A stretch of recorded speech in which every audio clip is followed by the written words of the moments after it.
안녕하세요. 오늘도 사연살롱을 찾아주셔서 감사합니다. 수원에 사는 40대 여성이에요. 부모와 자식으로 만나려면 600생의 인연이 있어야 한대요. 한마디로 오랜 시간 이어진 엄청난 관계라는 얘기인 거죠.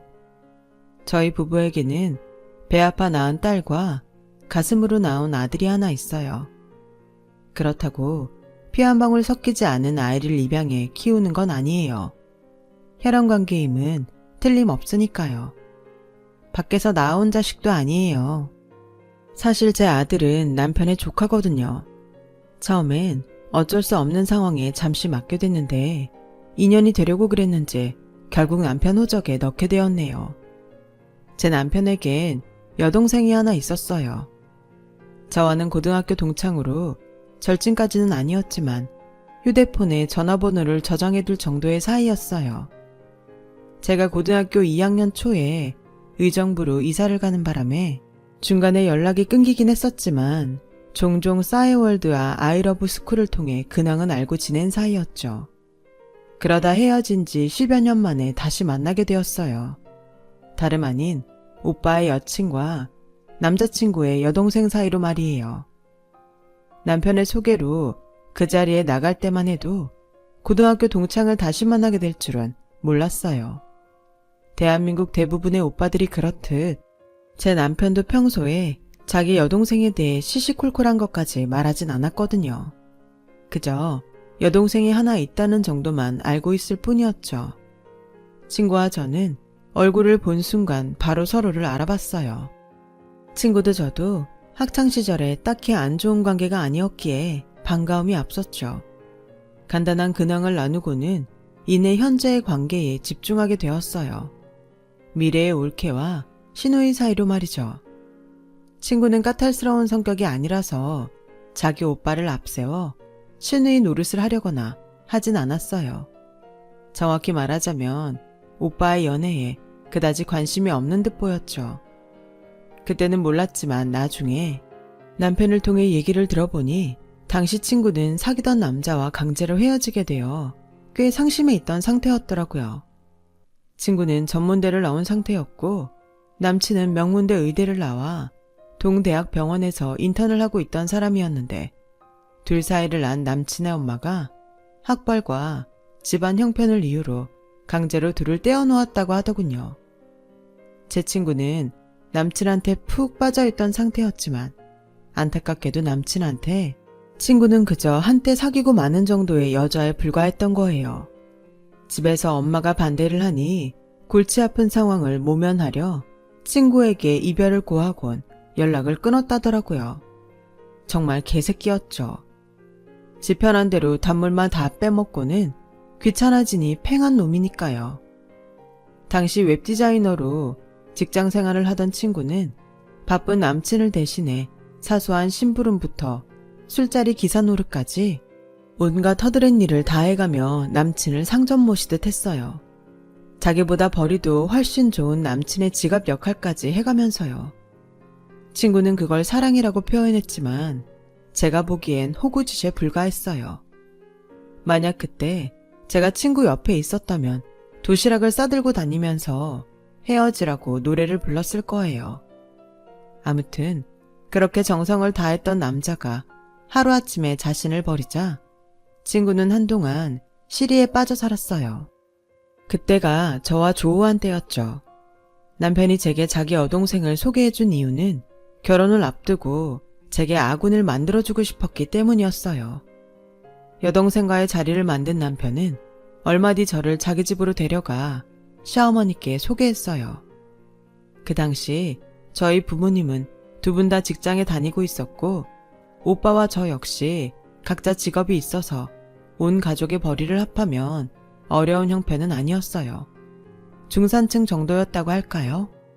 반면 시댁의 상황은 3년 전 아버님이 돌아가신 뒤로 가족 중 돈벌이를 하는 사람은 제 남편과 시누이 뿐이었어요.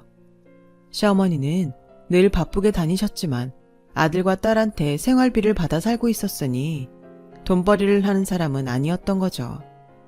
그러니 두 집안을 굳이 비교해보자면 경제적인 상황으로는 저희 집이 더 나은 편에 속했어요.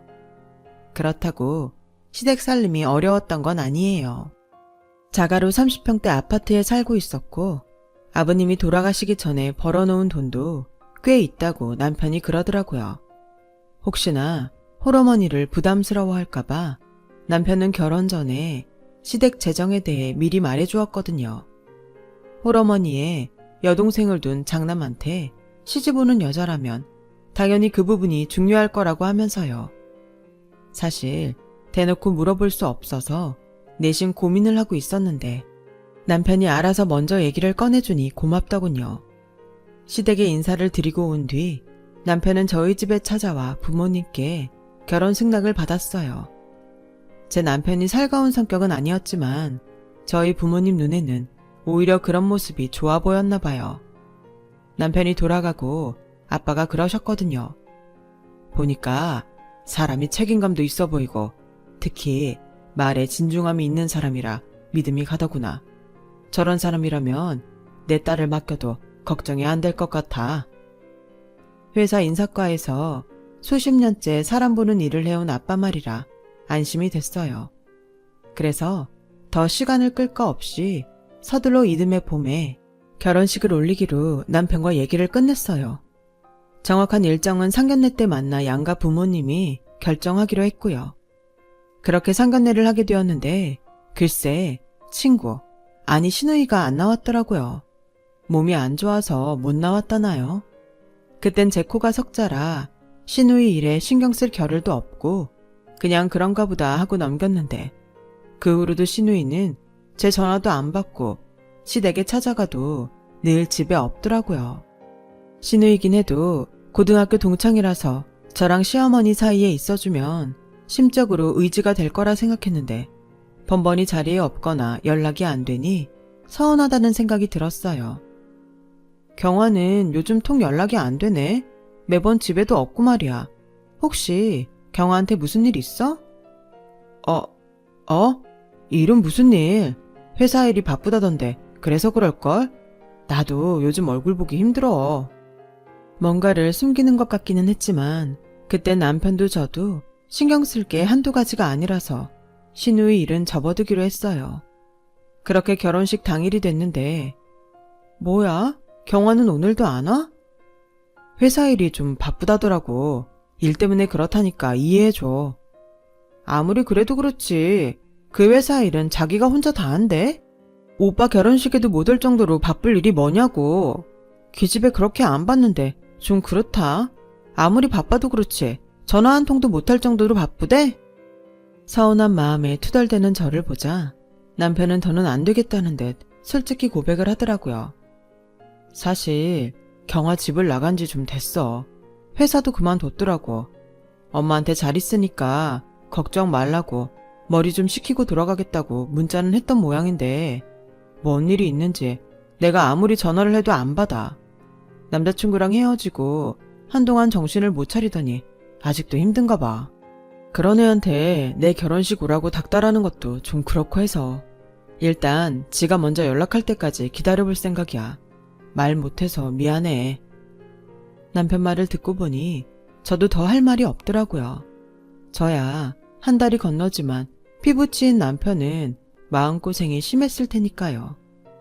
그렇게 시누이 없이 저희 결혼식은 끝이 났고 신혼집에서 우리 둘만의 신혼생활이 시작됐어요. 생각 같아선 드라마나 영화에 나오는 것처럼 꿀 떨어지는 달콤한 일상을 보내고 싶었지만 실상은 반대였어요. 남편도 저도 결혼 때문에 회사를 오래 비운 탓에 밀린 업무가 많았거든요. 그걸 처리하느라 우리 부부는 오히려 결혼 전보다 얼굴 보기 힘들 정도로 눈코 뜰 새 없이 바쁘게 지냈어요.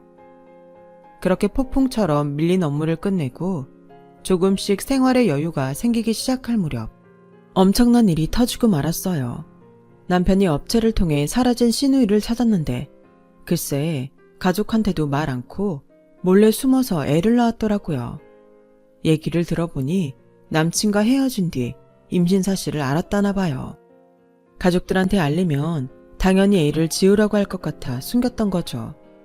그리고 남친한테 연락을 했는데 이미 휴대폰 번호도 바꾸고 병원으로 찾아가도 만나주지 않더래요. 그래도 만날 방법은 병원에 찾아가는 것뿐이라서 몇 날 며칠을 병원 로비에 앉아 죽치고 있었더니 남친 엄마가 어떻게 알았는지 연락을 했더래요.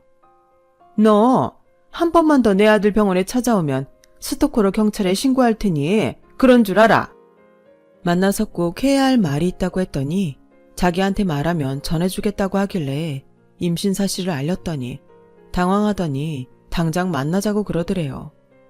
그렇게 약속 장소에 나간 신우이는 남친 엄마 손에 끌려 병원에 가게 됐고 임신 진단을 확인한 남친 엄마는 중절 수술을 하라고 하더래요.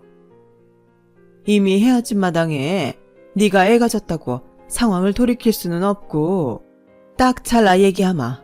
돈을 달라면 주고 사과를 하라면 하마. 하지만 내 아들 인생은 절대 너한테 줄 수가 없어. 내가 어떻게 키운 아들인데 내 아들을 아껴주는 네 마음은 고맙다. 같은 여자로서 진심으로 하는 말이야. 하지만 뱃속에 있는 나 하면 안 돼. 우리 애 얼마 전에 선본 여자랑 이미 결혼 날짜까지 잡은 참이거든. 그런데 이제와 뭘 어쩌겠니? 네가 정말 내 아들을 사랑했다면 제발 내 아들 좀 놔주렴. 내가 수술비에 위조료까지 해서 줄 테니까 이거 받고 애 지워. 응? 신우이는 자신과 뱃속의 아이마저 부정하는 남친의 엄마 앞에서 더는 어쩔 수 없었어요. 남친 엄마가 나가고도 한참을 혼자 카페에 앉아 생각했대요. 그 돈으로 아무도 몰래 혼자 아이를 낳아서 키우겠다고 말이죠. 그리고 며칠 뒤 회사에 사표를 내고 잠적을 해버린 거예요.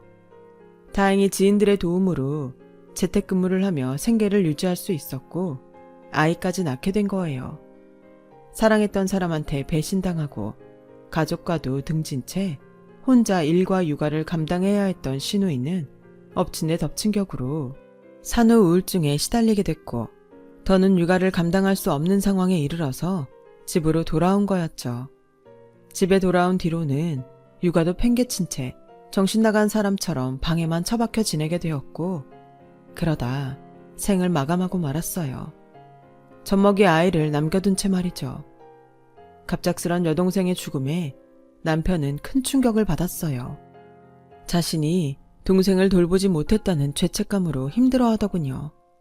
그동안 딸을 대신해 육아를 맡아온 시어머니도 딸을 잃은 충격에 식음을 전폐하고 자리에 누웠고 결국 아이를 돌볼 사람은 저밖엔 없었어요. 당시 저는 이직을 앞두고 잠시 집에서 쉬고 있었거든요. 아이도 낳아보지 않은 여자가 졸지에 젖먹이 아이를 키우게 되자 하나부터 10까지 모르는 것 투성이었어요. 그래서 친정엄마한테 도움을 청했죠. 엄마는 당신 딸이 얼떨결에 신우의 자식을 떠맡게 된 거에 광분하면서도 절 위해 기꺼이 도와주셨어요. 애가 무슨 죄겠니?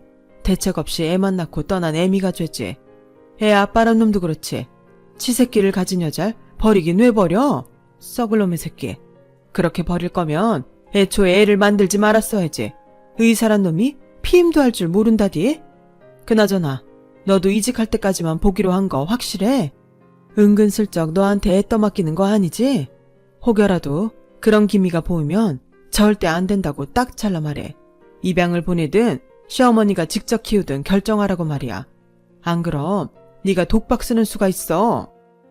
처음엔 당신 딸이 신우의 아이를 떠맡게 될까봐 아이한테도 고운 눈길 한번 안 주던 엄마는 시간이 지나자 저와 남편처럼 아이한테 차츰 정이 들기 시작했어요. 애가 말이야 안 할 때마다 어찌나 가슴에 포 감기는지 돌아서면 눈에 밟힐 지경이라니까. 이렇게 정이 들어서 나중에 힘들지 않을까 모르겠어. 엄마 말처럼 저도 그게 걱정이었어요. 너무 좋아서 아이를 품에서 떼고 싶지 않을 정도였거든요. 게다가 애가 얼마나 순한지 남들은 힘들다고 하는 육아가 그리 버겁게 여겨지지 않는 것도 아이와 떨어지기 힘든 이유 중 하나였죠. 남편은 남편대로 회사에서 일적으로 받는 스트레스를 환하게 웃는 아기를 보며 푸는 듯 했어요.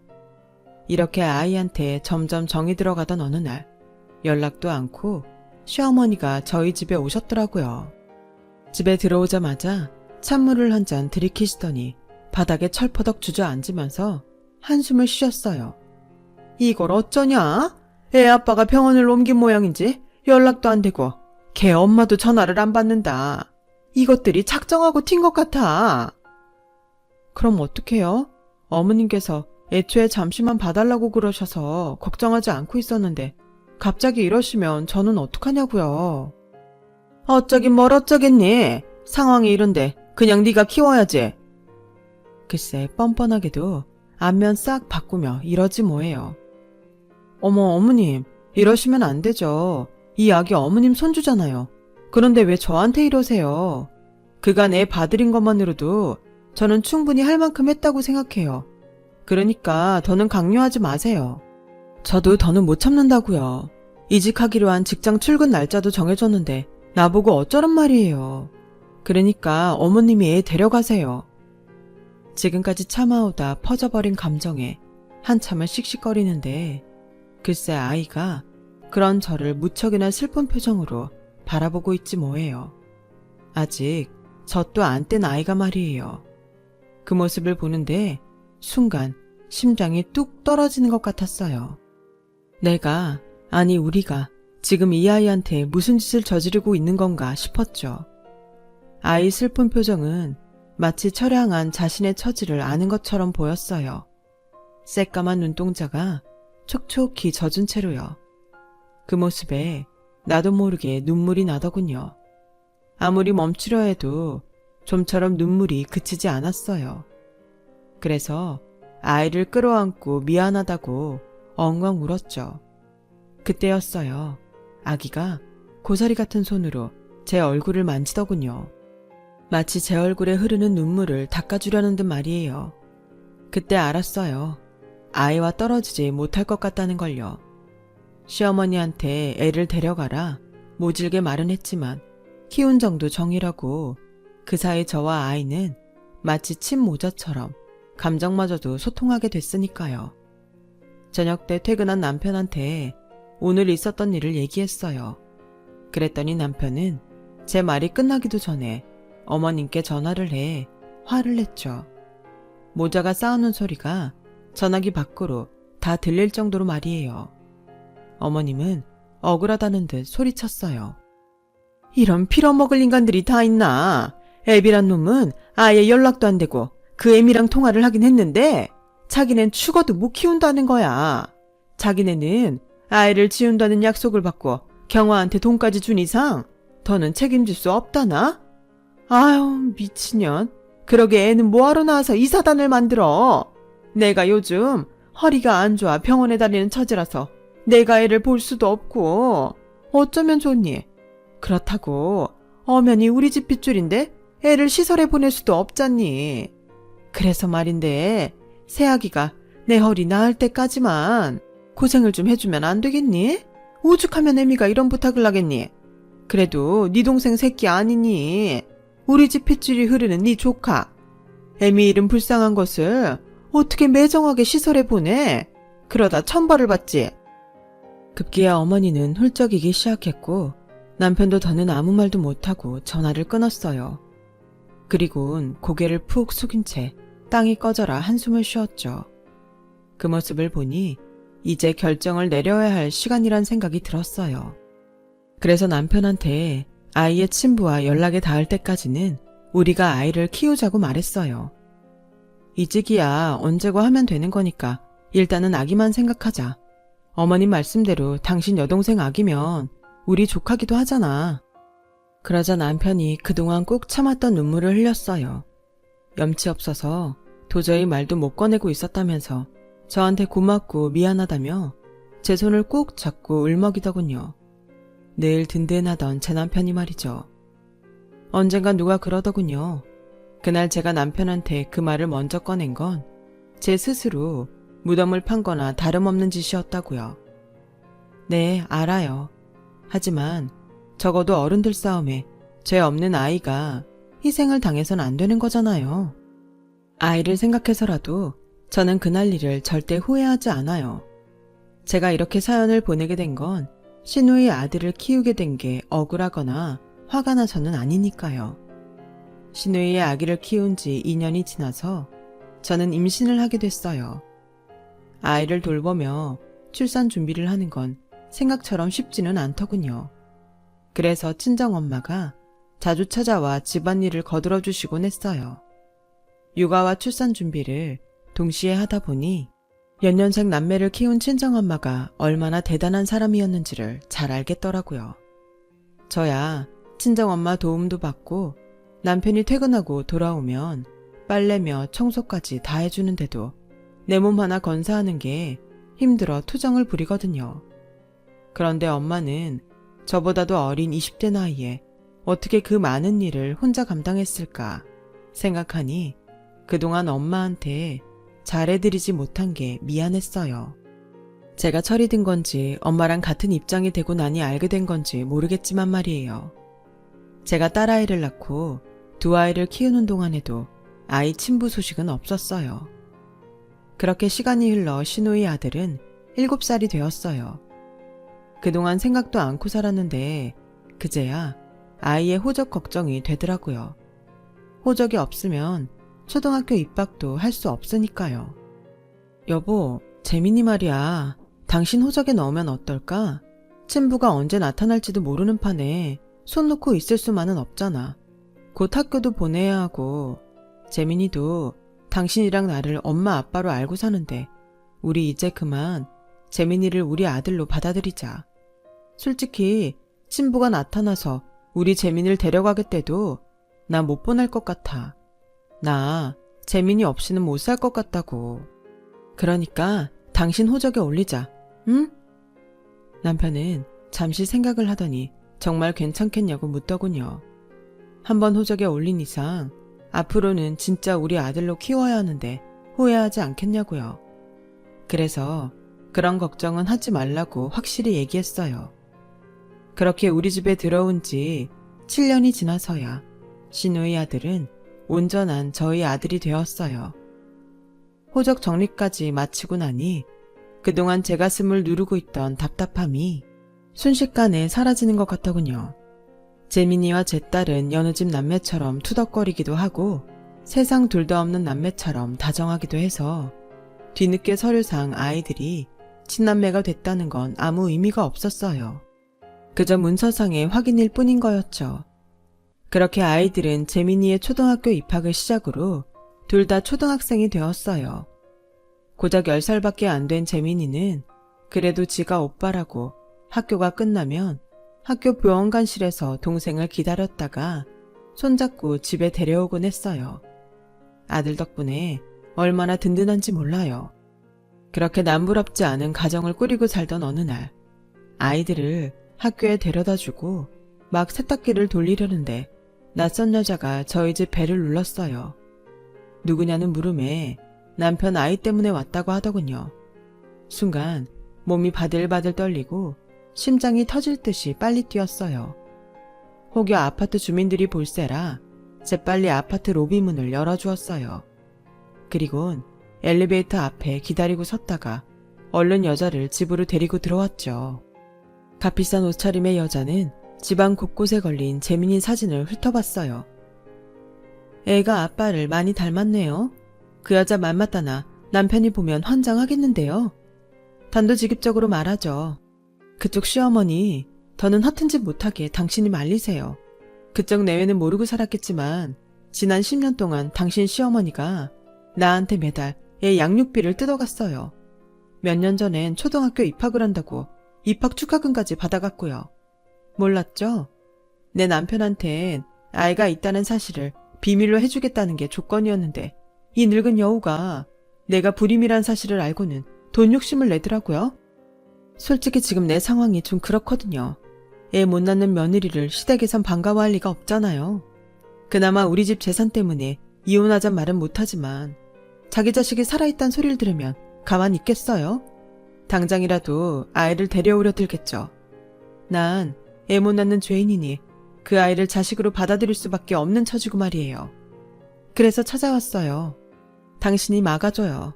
당신 시어머니가 내 남편 못 찾아가게 당신이 막아줘요. 그동안 아들처럼 키웠으면 정도 많이 생겼을 거 아니에요. 나 애 키울 자신 없어요. 우리 집에 이 애 들어오면 애도 저도 불행할 게 뻔하다고요. 그러니까 당신이 당신 시어머니 좀 막아달라고요. 부탁드려요, 제발. 시종일관 도도한 표정을 잃지 않던 여자는 제 앞에서 무릎까지 꿇고는 울면서 사정을 하더군요. 그날 밤 남편한테 그날 있었던 일을 전하자 남편은 금방이라도 일을 저지를 사람처럼 광분했어요. 혹여 아이들이 들을까봐 저는 남편을 데리고 주차장으로 내려왔어요. 그리곤 차 안에서 남편을 진정시켰죠. 나라고 멀쩡한 기분이겠어? 지난 10년간 어머님한테 속은 건 당신뿐만 아니라 나도 마찬가지야. 화가 나도 당신보다 내가 더 난다고. 그치만 애들이 알면 어떡해. 우리 재민이가 이 사실을 알면 얼마나 상처를 받겠어. 다른 사람도 아니고 지 할머니가 자기를 돈벌이 수단으로 사용했다는데 말이야. 일단 이 일은 나한테 맡겨줘. 대신 한 가지만 약속해. 나 다시는 당신 엄마 안 볼 거야. 내 애들한테도 이제부터는 친할머니는 없는 거야. 당신의 어머님을 만나는 것까지는 안 말려. 대신 우리 눈에 안 보이는 곳에서 봐. 약속할 수 있겠어? 남편은 붉어진 눈시울로 화를 누르며 그러겠다고 약속했어요. 남편을 집으로 올려보낸 뒤 저는 차를 끌고 시댁으로 향했어요. 주택가에 위치한 시댁 대문 앞엔 낯선 차들이 질비하더군요. 시간이 늦었는데도 집안에 불이 환하게 켜져 있었어요. 막 차에서 내리려는데 집안에서 낯선 사람 너댓이 주변을 살피며 나왔어요. 그리곤 집 앞에 세워둔 차를 각자 나눠 타고 가버리더군요. 그 모습이 하도 불길해서 저는 휴대폰 동영상으로 찍어두었죠. 그리곤 시댁으로 들어갔는데 온 집안에 담배 연기가 가득했어요. 그리곤 집안 곳곳엔 배달 음식을 시켜 먹은 흔적들이 질비했죠. 그리고 바닥엔 도박판을 버렸던 흔적이 그대로 남아 있었어요. 마침 화장실에서 나오던 시어머니는 거실에 서 있는 저를 보시곤 화들짝 놀라며 말을 더듬더군요. 아, 동네 여자들이랑 재미로 화투 몇 판 쳤어. 점 10짜리 놀이지 뭐. 근데 이 시간에 네가 여긴 웬일이니? 왜? 집에 무슨 일 있었어? 어머님은 마치 무슨 일이 있는 걸 아시는 것 같네요. 왜? 네 집에 찾아왔던 그녀니? 그 여자가 뭐라 했는지 모르겠지만 다 거짓말이다. 그 여자 정신이 이상한 여자야. 그러니까 그 여자 말 말고 내 말 들어. 무슨 말을 했는 줄 알고 그 여자 말을 믿지 말라는 거예요? 어머님이 죽은 딸 손주 팔아서 10년 넘게 돈벌이 한 거요? 아들 며느리 다 속이고 자기 손주 키우라고 떠넘긴 거요. 도대체 뭘 믿지 말라는 거예요? 그동안 손주 판 돈 받아서 노름판에 쏟아 부으셨어요? 재미라고요? 당신은 아이 인생을 가지고 재미로 도박을 벌였냐고요. 당신은 인간도 아니야. 개도 안 건드릴 더러운 쓰레기라고. 그래놓고 이제 와서 손주 팔아 한몫 단단히 챙기겠다고? 누구 맘대로. 당신이 무슨 짓을 하든 뭘 원하든 당신 뜻대로는 절대 안 될 거야. 우리 재민이는 처음부터 당신 손주도 아니었고 앞으로도 그럴 테니까 내 아들 팔아서 돈 벌 생각 다시는 하지 마. 그랬다간 내가 지구 끝까지라도 쫓아가 당신 물어 뜯어버릴 테니까. 그리고 당신이 지은 죄는 당신 스스로 달게 받아. 그때였어요. 밖에서 경찰차 사이렌 소리가 요란하게 들렸어요. 그러자 시어머니는 미친 듯이 화투장을 쓸어담기 시작하더군요. 그때 마침 달려들어온 경찰들이 그런 시어머니를 붙잡았어요. 그러자 시어머니는 남의 가정집에서 왜 이러냐고 소리를 쳤어요. 경찰이면 다야? 왜 야심한 밤에 남의 집에 들어와선 선량한 시민을 괴롭혀? 나 당신을 고소할 거야. 마음대로 하세요. 오늘 이 집에서 도박만 벌인 일당들도 이미 다 체포했으니까 서해에 가서 따지라고요. 그리고 누가 선량한 시민이에요? 주택가에서 불법으로 하우스 차려놓고 수억 대 도박판을 벌인 사람이. 선량한 시민은 아주머니 며느님이죠. 도박꾼들 얼굴이랑 차량 번호까지 선명히 나온 영상을 보내주신 덕분에 모두 체포할 수 있었으니까요. 시어머니는 어떻게 이럴 수가 있냐며 제게 소리를 질러댔어요. 제가 그랬잖아요. 당신이 지은 죄는 당신이 책임지라고요. 앞으로도 우리 집 근처에 얼씬만 했다간 봐요. 평생 교도소에서 콩밥 먹고 살게 될 줄 아세요. 시어머니는 그동안 불법 하우스를 운영하며 도박판을 벌여온 사실이 모두 밝혀져 실형을 받게 되었어요. 제 남편이 어린 시절 한동안 엄마랑 떨어져 살았다는 얘기를 했었는데 알고 보니 그때도 도박으로 교도소에 들어가 있어서 그랬던 거더라고요. 이후로 수차례 같은 상황이 이어지자 아버님은 시어머니를 내쫓았는데 아버님이 암으로 임종이 가까워지자 그때부터 다시 집에 들어와 살기 시작했던 거였어요. 아버님이 남겨주신 유산도 도박으로 다 날리고 자기 손주까지 돈벌이 수단으로 사용했던 거였죠. 그리곤 집까지 도박 빚으로 넘어가게 되자 손주를 팔아 한몫 챙길 계획까지 세운 거고요. 입에 담고 싶지 않을 정도로 추악한 인간이었어요. 저는 경찰에 이 사실을 모두 알렸어요. 그리고 그동안 시어머니한테 돈을 뜯겨온 여자가 협박으로 갈취당한 사실과 통장 이체 내역 등 증거들을 경찰에 제출했고요. 정황과 증인, 증거까지 모두 갖춰서 결국 시어머니는 실형을 받게 되었죠. 거기다 우리 재민이한테 접근할 수 없도록 접근 금지 명령까지 떨어졌고요. 도박에 미쳐 혈육도 돈벌이 수단으로 이용해 먹은 시어머니의 말로는 이렇게 비참한 결말을 맞았어요. 비온 뒤 땅이 굳는다고 비록 힘겨운 시련을 겪었지만 여전히 우리 가족은 사랑과 믿음으로 오늘 하루도 굳세게 살아가고 있답니다. 가족의 힘으로 말이죠. 지금까지 제 사연을 들어주신 여러분께 감사드려요. 소중한 가족과 항상 건강하고 즐거운 하루하루 보내시길 바랍니다. 여러분, 사연 댓글에 응원과 현명한 조언 부탁드려요. 좋아요와 구독은 저에게 큰 힘이 됩니다. 오늘도 좋은 일 가득하세요.